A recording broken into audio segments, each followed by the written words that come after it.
Country delight buffalo milk start చేసాము. First పిల్లలకి ఇచ్చినప్పుడు కానీ, మేము పెరుగు తిన్నప్పుడు కానీ, మేము చిన్నప్పుడు తిన్న ఓల్డెన్ డేస్ గుర్తొచ్చాయి మాకు.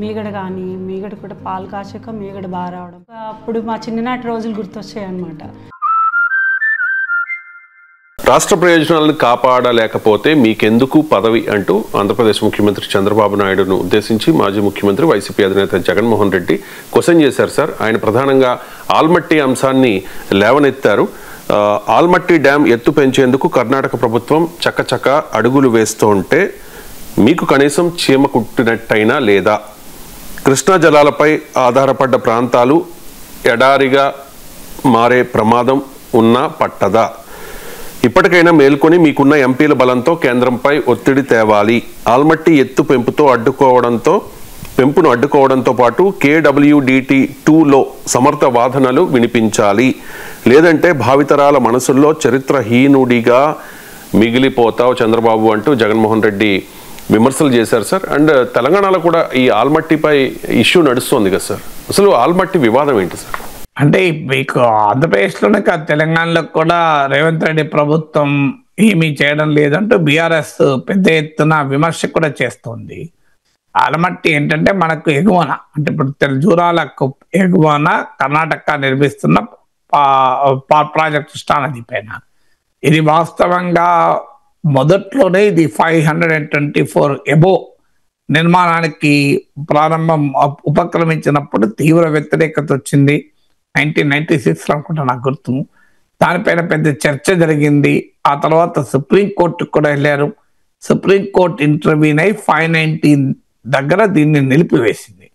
అంటే ఇప్పుడు మళ్ళీ ఆలమట్టి హైట్ పెంచుకోవటానికి కర్ణాటక ఉపక్రమిస్తోంది అనేది చర్చ. సో సాధారణంగా రాజకీయ పార్టీలు ఏంటంటే తాము అధికారంలో లేనప్పుడు సహజంగానే అధికారంలో వాళ్ళు ఇబ్బందులు పెడతారు. ఇప్పుడు ఇక్కడైతే ఎందుకు ఇప్పుడు కర్ణాటకలో ఆలమట్టి హైట్ పెంచడం పైన బీజేపీ వైఖరి ఏంటి? బీజేపీ కర్ణాటకలో కూడా బలం ఉంది, తెలంగాణలో బలం ఉంది. ఇప్పుడు కర్ణాటక బీజేపీ ఒక వైఖరి, తెలంగాణ బీజేపీ ఒక వైఖరి తీసుకోవాలి. అలాగే కాంగ్రెస్ పార్టీ అక్కడ ఇక్కడ అధికారంలో ఉంది. అందుకే బీఆర్ఎస్కి ఇది చాలా సులభంగా ఆయుధం అయిపోయింది.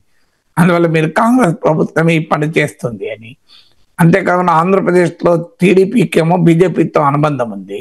అందువల్ల కేంద్ర ప్రభుత్వం అనుమతిస్తే ఎట్లా, ఇది కేంద్ర ప్రభుత్వానికి సంబంధించిన అంశం కూడా ఇమిడి ఉంటుంది కనుక అందువల్ల రాజకీయ పార్టీలు వాటి నీళ్లతో ఆడుకోవడం అనేది సహజం, ఏం కొత్త కాదు కదా. అప్పుడు మహారాష్ట్ర బాబ్లీ నిర్మాణం చేస్తున్న పెద్ద ఇష్యూ జరిగింది ఆ రోజుల్లో. మీకు చంద్రబాబు నాయుడు నాయకత్వంలో టీడీపీ ఎమ్మెల్యేలు మహారాష్ట్ర కూడా వెళ్ళారు, చలో మహారాష్ట్ర. ఈ మధ్య కూడా చంద్రబాబు నాయుడు ప్రస్తావించాడు, ఆ రోజు తమతో బాబ్లీ వ్యతిరేక ఉద్యమంలో కూడా రేవంత్ రెడ్డి మా ఎమ్మెల్యే, మా నాయకుడిగా మాతో పాటు పాల్గొన్నాడు అని. సో అందువల్ల ఇప్పుడు మరి ఏమైంది బాబ్లీ ఎవరికి తెలియదు, ఎక్కడ పోయింది అనేది బాబ్లీ. ఇప్పుడు ఈ మధ్య చర్చ లేదు, ముచ్చట్లేదు. అందువల్ల అంతర్రాష్ట్ర వివాదాలు అనివార్యంగా ముందుకు వస్తున్నాయి. ఇప్పుడు మహారాష్ట్రలో బీజేపీ ప్రభుత్వం ఉంది, వాళ్ళు కూడా ఆలమట్టి పైన ఆందోళన వ్యక్తం చేశారు. ఎందుకంటే మహారాష్ట్ర, కర్ణాటక, తెలంగాణ, ఆంధ్రప్రదేశ్ కృష్ణా నదీ జలాలు పంచుకునేటువంటి రాష్ట్రాలు. అందువల్ల ఈ వివాదం అనివార్యంగా వస్తాయి. అంతర్రాష్ట్ర నదులు, ఈవెన్ కృష్ణా కానీ గోదావరి కానీ. ఆల్రెడీ గోదావరి విషయంలో మనకచర్ల అదే వివాదం ఉంది. తెలంగాణ తీవ్రంగా వ్యతిరేకిస్తోంది. తెలంగాణ కాదు, ఈవెన్ ఎగువ రాష్ట్ర కూడా మాకు వాటా కావాలి. ఇప్పుడు గోదావరి నీళ్లను కనుక మీరు డైవర్ట్ చేస్తే కృష్ణా నీటిలో మా వాటా పెంచాలి అని కూడా పైన ఎగువ రాష్ట్రం డిమాండ్ చేస్తున్నాయి. దీనికి తోడు ఇప్పుడు ప్రదేశ్ కుమార్ మిశ్రా ట్రిబ్యునల్ పైన తీవ్రమైన అభ్యంతరాలు ఉన్నాయి. అందువల్ల అంతర్రాష్ట్ర వివాదాలు ఉన్నప్పుడు ప్రతిపక్షాలు ఆడుకుంటాయి. ఎందుకంటే ఇబ్బందులు అధికార పార్టీ కదా. ఇప్పుడు తెలంగాణలో బీఆర్ఎస్ కాంగ్రెస్ టార్గెట్ చేస్తుంటే కాంగ్రెస్ ఏమంటుంది, మేము సుప్రీంకోర్టు కూడా వెళ్తాం, ఆలమట్టి హైట్ నివారిస్తాం, దీనికి కంటెంప్ట్ ఆఫ్ కోర్టు ధిక్కార నేరం కూడా వేస్తామని. ఖచ్చితంగా ఆలమట్టి హైట్ పెంచితే దిగువకు నీళ్లు తగ్గిపోతాయి. దిగువన పాలమూరు రంగారెడ్డి ఎత్తిపోతల పథకం, Srisailam left bank canal, SLBC, Dindi, Hyderabad కు వాటర్ సప్లై, కృష్ణా నది, ఇవన్నీ ఉన్నాయి. ఇంకా దిగువన వెళ్తే నాగార్జున సాగర్. సో మీకు ఆంధ్ర ప్రాంతానికి కూడా కృష్ణా నీరు వెళ్ళాలి. సో ఆలమట్టి హైట్ పెరిగితే ఆటోమేటిక్గా ఎక్కువ నీళ్లు ఎగువ రాష్ట్రం వితోల్డ్ చేస్తే దిగువ రాష్ట్రాలకు ఇబ్బంది అవుతుంది. ఎందుకంటే ఫుల్గా వర్షాలు వచ్చి వరదలు ఉన్నప్పుడు ఏం ప్రాబ్లం లేదు. కానీ ఎప్పటికీ వరదలు ఉండవు కదా. ఉండనప్పుడు ఏమవుతుందంటే డిస్ట్రెస్ సిచ్యువేషన్లో చాలా తీవ్రమైన సమస్య ఇక్కడ కారణమవుతుంది. అంటే లోయర్ రైపేరియన్ స్టేట్స్ అంటారు, అంటే దిగువ నుండి పరివాహక రాష్ట్రాలు అనివార్యంగా ఇబ్బందులు పడతాయి. అందువల్ల ఈ విషయంలో మనం ఐక్యంగా యునైటెడ్గా కొట్లాడాలి. వాస్తవంగా తెలుగు వాళ్ళందరూ కూడా కృష్ణా గోదావరి జలాల్లో సర్టన్ సీరియస్ కన్సర్న్స్ తెలుగు రాష్ట్రాలకు, ముఖ్యంగా కృష్ణా నీటిలో. ఒకప్పుడు మనకు బచావత్ ట్రిబ్యునల్ ప్రకారము కృష్ణా నదిలో మిగులు జలాలకు వాడుకునే స్వేచ్ఛ ఆంధ్రప్రదేశ్, ఉమ్మడి ఆంధ్రప్రదేశ్కి ఉండేది, freedom to use surplus waters.